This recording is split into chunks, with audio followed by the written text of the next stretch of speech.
Thanks, Leanne. Good morning, everyone. Well, the Stars were out to celebrate music's biggest night, but they also paid tribute to Whitney Houston, who died on the eve of the Grammys. With more on her death, the investigation, and the tributes, we go live to Melissa Lamb. Melissa, take us through the tributes of the night. Well, Annette, the show started with a prayer for Whitney Houston, and as the Stars took the stage, many of them gave their own special shout-out to the music icon, but it was a special tribute by Jennifer Hudson that brought everyone to silence.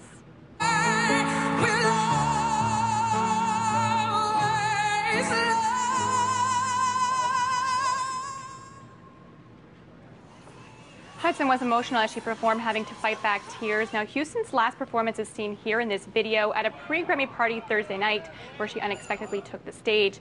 Investigators are hoping to release new details surrounding her death today. Houston was found dead in a hotel bathtub on Saturday. There will be no cause of death at this time because it is pending toxicology, and that could take up to 6 to 8 weeks.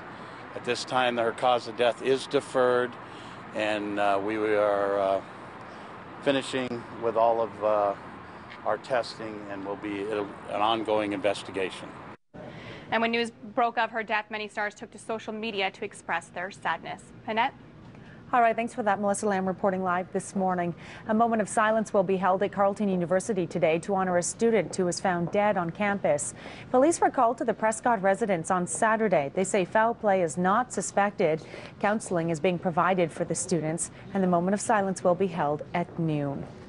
A traffic note for you this hour. If you're heading down Highway 401, eastbound lanes are closed at marker 770 near Ingleside because of a tractor-trailer fire. A detour is in place. No word if there are any injuries or backups, and there's no word yet on how long that detour will be set up for. A fire in West Ottawa caused $375,000 in damage, but could have been much worse.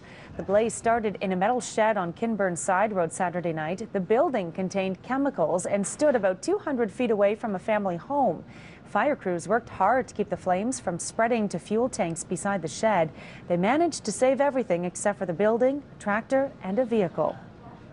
Once we saw the flames coming out of both sides of the roof, we knew we weren't going to save the shop, but just trying to make sure that it was the wind was blowing in the right direction, so it was blowing away from the house and away from the mill and the other buildings, so we were at least lucky that way.